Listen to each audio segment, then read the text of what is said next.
আসসালামু আলাইকুম। আজকে আমি মাছের মাথার ঘন্ট করব।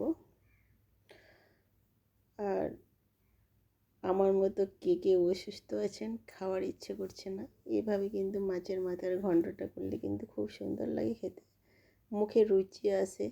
আমার কথাগুলো শুনেই বুঝতে পারছেন বন্ধুরা আমি কতটা অসুস্থ, ভালোভাবে কিন্তু সুস্থ হইনি। এখানে আমি কিন্তু পেঁপে দিয়ে মাছের মাথার ঘন্টটা তৈরি করব। আর পেঁপেটা আমি কেটে নিলাম, আমি অর্ধেকটা পেঁপে দিয়েছি, একটু বড় সাইজের পেঁপেটা ছিল। আর মাছের মাথাটা কিন্তু বড় ছিল, আর মানে একটা মাথা দুভাগ করেছিল।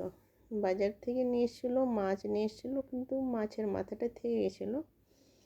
তো মাছের মাথা কিন্তু রান্না করলে আমাদের বাড়িতে কেউ খেতে চায় না, ওই জন্য আমি মনে করলাম যে একটু ঘন্ট তৈরি করে নেব, সবাই খেয়ে নেবে। আর ঘন্টটা কিন্তু পছন্দ করে মাছের মাথা দিয়ে। এখানে আমি কিন্তু ভালোভাবে কেটে নিলাম। মাছের মাথাটা হলুদ লবণ দিয়ে কিন্তু আমি ভেজে নেব। আর ভেজেই কিন্তু করতে হয়, কাঁচা অবস্থায় করা যায়, কিন্তু ভেজে মাছের মাথার ঘন্টটা খেতে কিন্তু ভালো লাগে। মাথাটা কিন্তু ভালোভাবে ভেজে নেব। আর ভেজে কিন্তু করলে আমাকে বেশি ভালো লাগে, কাঁচা অবস্থায় কিন্তু আমাদের বাড়িতে খায় না। এদিকে আমি পেঁপেটা কিন্তু সিদ্ধ করে দিয়েছিলাম ইন্ডাকশনে। আমি কিন্তু পেঁপেটা সিদ্ধ করে নিলাম, কিন্তু তাড়াতাড়ি ঝটপট করে তৈরি হয়ে যাবে ঘন্টটা, বেশিক্ষণ লাগবে না। আর অসুস্থ অবস্থায় কিন্তু আমাকে কিছু খেতে ভালো লাগে না, কিন্তু ওই জন্য বললাম যে মাছের মাথাটা আছে, তো আজকে আমি মাছের মাথাতে ঘন্ট তৈরি করে নেব।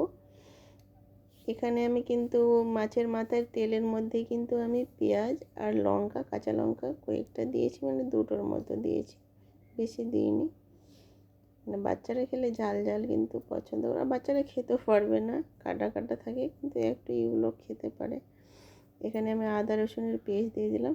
পেঁয়াজটা ভেজেই কিন্তু আদা রসুনের পেস্টটা দিতে হয়, এটা কিন্তু সবাই জানে।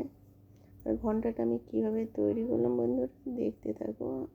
আর খেতেও কিন্তু খুব সুন্দর লাগে। এখানে মশলা নিয়েছি, লঙ্কা গুঁড়ো, হলুদ গুঁড়ো, আর এখানে অনেক ধরনের একটা মশলা আছে, ওই ঘ্রাণটা কিন্তু খুব সুন্দর লাগে, এই মশলার ঘ্রাণটা। আমি মশলাটা দিয়ে দিলাম পেঁয়াজটা, আর যেহেতু ভাজা হয়ে গেছিলো আমি আদা রসুনটাকে ভেজে নিলাম, ভেজে বাকি মশলাগুলো আমি দিয়ে দিলাম, দিয়ে একটু আমি ভেজে নেব।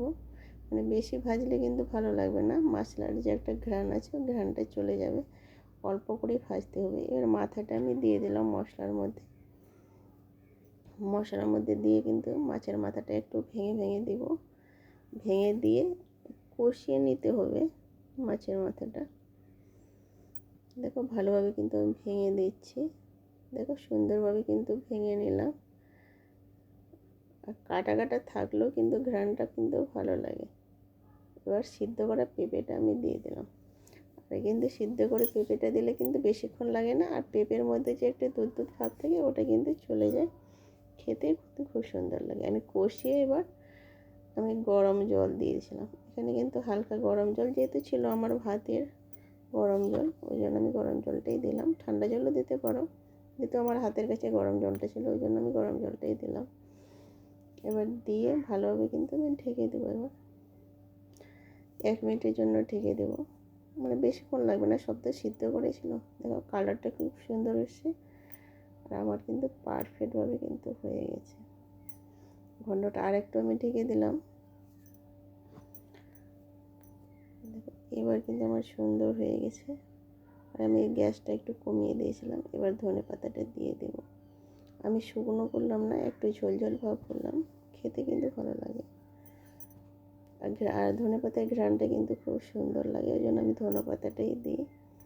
আর ধনে পাতা দিয়ে কিন্তু আমি সব তরকারিতে খেতে ভালো লাগে আমাকে, মাংসের মধ্যে বা মাছের মধ্যে।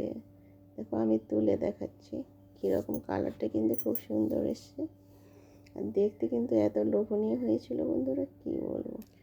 কালারটা কিন্তু খুব সুন্দর এসছে। আমি কিন্তু তেলটা বেশি ব্যবহার করিনি, মাছের মাথার যে একটা তেলাক্ত ভাব আছে ওই তেলটা কিন্তু অনেক তেল তেল হয়ে গেছে কিন্তু, আর কালারটা খুব সুন্দর হয়েছে, দেখতে কিন্তু খুব লোভনীয় হয়েছে, খেতেও কিন্তু খুব দুর্দান্ত হয়েছিল। এখানে ভিডিওটা শেষ করলাম।